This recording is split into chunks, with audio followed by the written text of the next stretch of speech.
Well, this is another issue of great significance. It is these aeroplanes that carry the Russian tactical nuclear missiles, which Putin and his advisors have been threatening threatening Ukraine with, and even threatening Britain with frequently recently.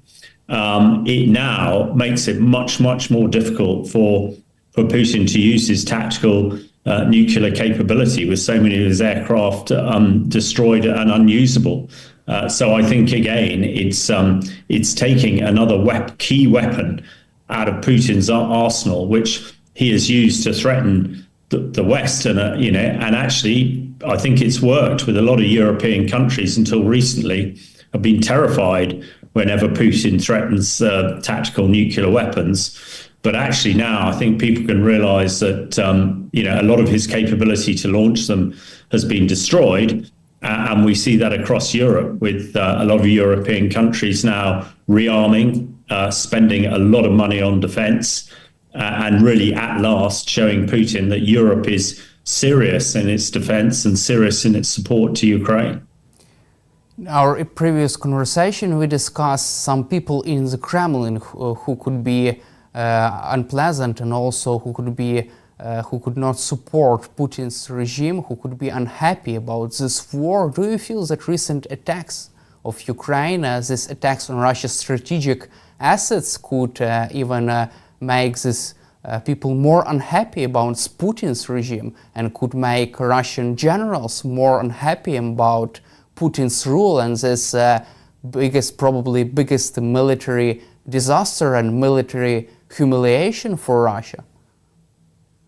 Yes, I think it does. I mean, there are lots of rumors, and we've discussed it before, of a lot of discontent in and around the Kremlin. And it's thought that SBU have assassinated several Russian generals in the Kremlin and elsewhere. And these people now seeing, the disaster that happened with the SBU attacks over the weekend, I am sure that discontent will only grow. And, Putin seems to be reinforcing failure at the moment. And Russian dictators who fail rarely stay in post for long. And the fact that, as I said earlier on, the Russian propaganda machine is really not making any headway at all, not making any sense at all. And one does get the feeling that, the walls are closing in on Putin. And no doubt there will be, several people in the Kremlin who very happily replace him and then perhaps start again. So, I don't think Putin can afford many more errors and many more disasters like the Russian military has suffered this last weekend.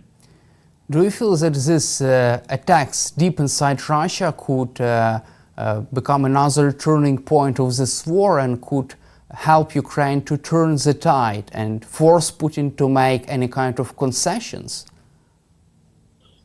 Well, certainly that is what one hopes. And if we were dealing with a rational leader like Putin, that is what would come to fruition. Unfortunately, we know that Putin is an autocratic dictator, and I expect his own self-preservation is higher than his desire to do the right thing. I mean, it's clear. One of the elements is where was all the air defense protecting these important jets? Well, we know that Putin has removed a lot from the front line to protect himself and his own palaces rather than protect key assets. So, I stand by. I think this is a key moment in this war. And if the SBU and the Ukrainian military and Ukrainian president can keep up the pressure, and if Europe can really get behind Ukraine, and hopefully, I mean, the one variable that is so variable that it's a bit of a worry is President Trump. We haven't really heard anything coming out of Trump in the last couple of days. And if he keeps supporting and throwing his weight behind Ukraine, all of this could be enough to tip the balance. And hopefully, as everybody wants, the Russians coming to the ceasefire table with a proper and realistic plan for peace that gives Ukraine a just peace and a peace and a ceasefire deal that the Ukrainian people can accept. You just mentioned about the position of US President Donald Trump. Trump has not yet commented on these attacks of Ukraine deep inside Russia. However, we know that he has been saying that Ukraine, quote, doesn't have the cards. Don't you think that now this is a moment when he could realize that President Zelensky and Ukraine do have the cards to actually have an upper hand in this war, to prevail in this conflict?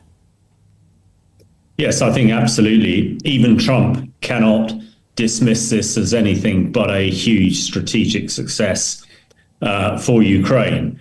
Now, it is clear that President Trump does not necessarily go into the detail of these things and doesn't understand it.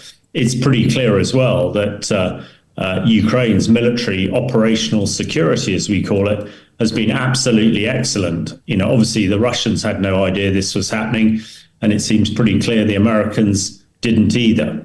So it is a demonstration, I think, very clearly to President Trump and the Americans that Ukraine does have the ability. Ukraine can move forward and can defeat and push the Russians out of Ukraine, if they are given all the resources that they need to do it. So let's hope that President Trump is clever enough to realize this and clever enough to know which is the side to back, and obviously gives Ukraine all the support they need in order to prevail, in order to get the Russians to the ceasefire table, to get a just ceasefire and peace for the Ukrainian people.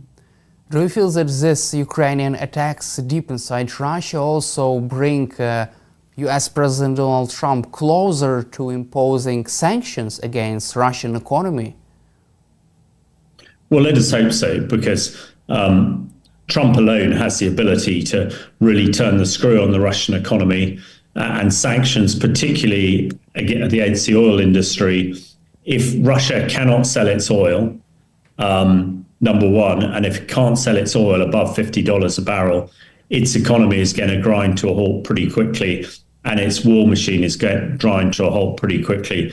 This is all within the gift of President Trump. And let's hope that he now realizes that that's the case and does the right thing. Let's cover also recent developments inside Russia. The CEO, retired Russian army major who was in charge of capturing the Ukrainian city of Mariupol, was killed in an explosion in Russia last week. He died as a result of explosion of a suicide bomber who was also serving in Russian police. What could this mean? Well, it's very difficult to say without the full details. But again, this does seem like another key Russian military figure who has been assassinated, killed, however way you want to dress it up. It is strange that it's a suicide bomber that's done it. That it would suggest that it is more a disgruntled Russian than perhaps something sponsored by the Ukraine Secret Service.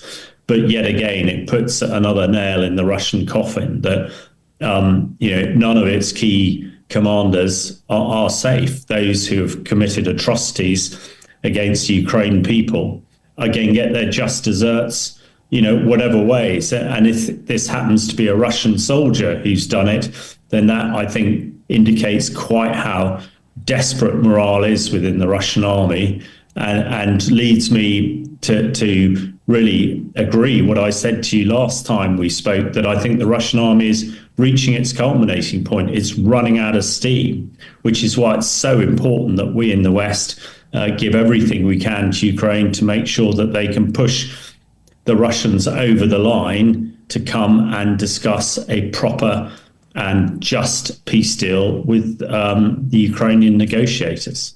It is also interesting that this suicide bomber was serving in Russian police. Could this indicate another unpleasant moments in the Russian society? This dissatisfaction of Russian regime, and could this also fuel another, for example, coup in Russia, so-called Prigozhin-style march in Moscow, or any other conflict inside regime? Well, I think it's probably too early to say on this particular thing, but it is certainly the case, and the rumours are getting stronger and stronger, that there's a lot of discontent within the Russian military, the Russian police, and the rank and file Russian civilians who are suffering a heck of a lot more than Putin and his henchmen. And if this activity continues, then the rumours will continue as well. So I think Putin this week is in a very precarious position, in fact, more precarious than he's been for the last 3 years. And let's hope he realizes that. And as far as Ukraine and the West is concerned, he can get out of this by negotiating a just peace plan with the Ukrainian government.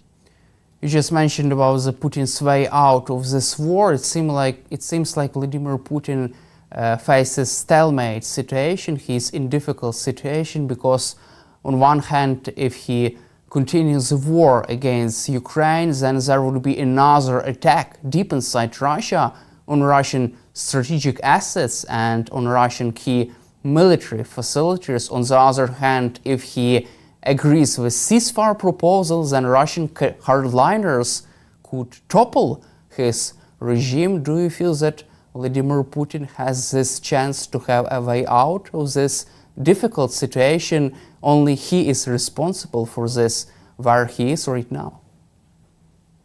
Well, as you say, it is a complex and difficult situation, and Putin has brought it on himself.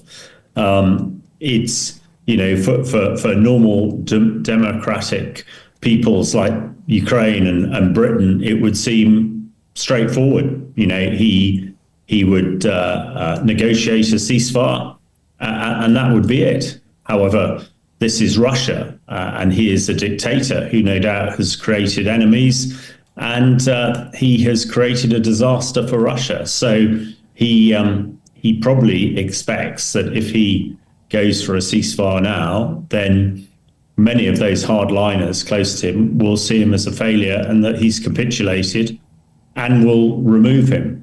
So we're in a really tense time at the moment, but it's key that Ukraine and its Western allies show a very committed and unified position to force the Russians to the negotiation table. And I'm sure, as far as we're concerned, if Putin keeps going or not is of no concern. What is important is the war ends as soon as possible and creates a just peace for Ukraine.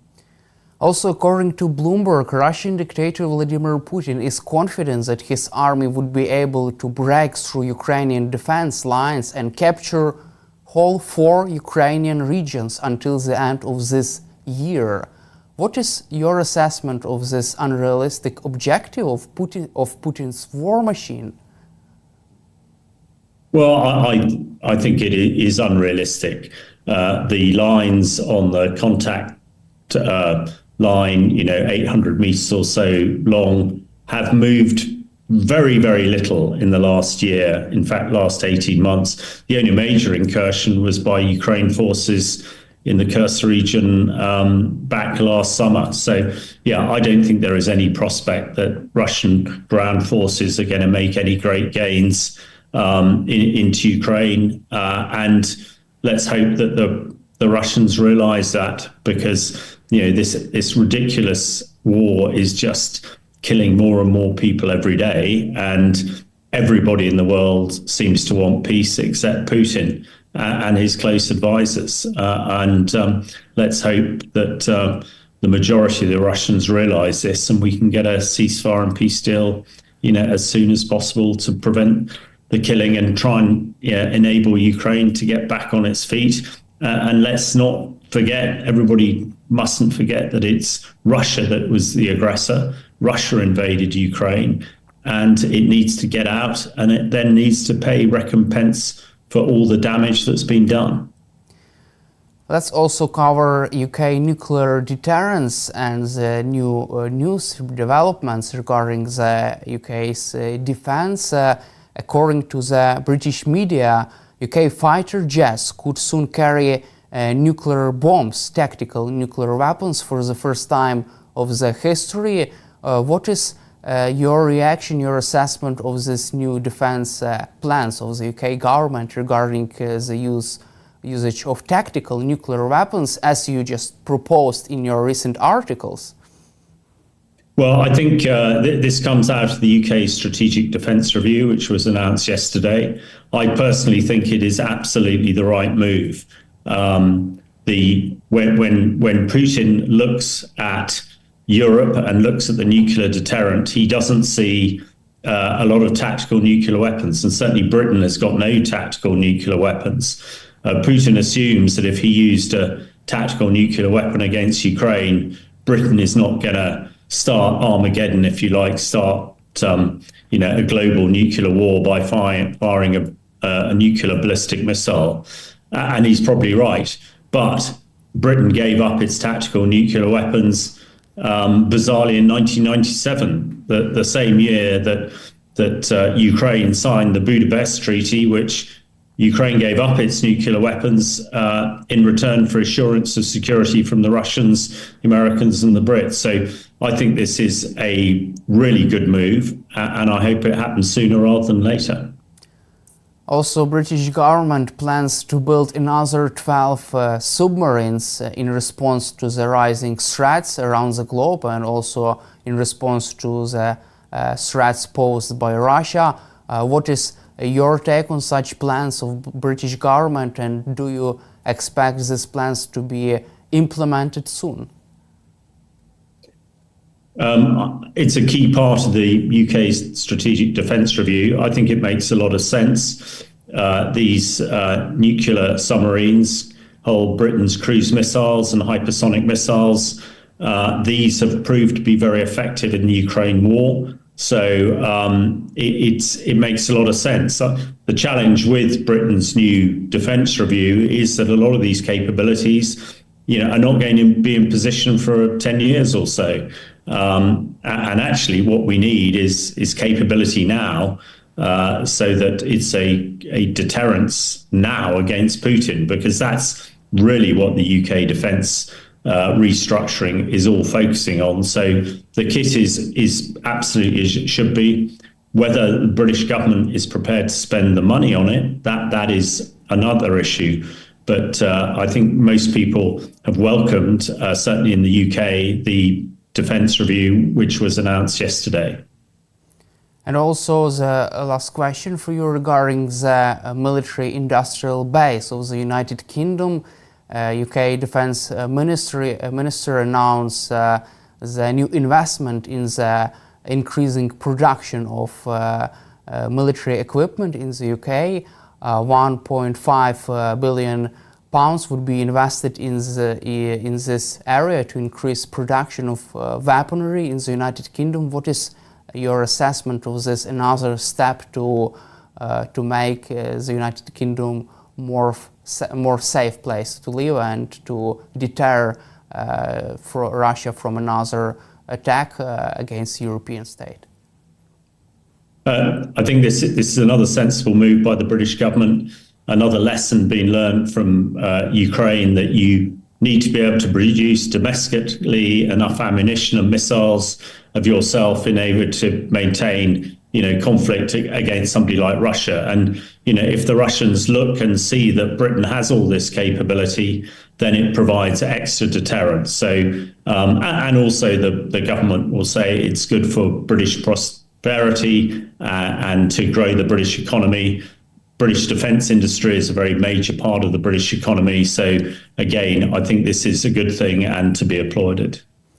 Thank you, Colonel Hamish, for your time and for your support for Ukraine, and glory to Ukraine. Thank you very much for having me, Daniel, and glory to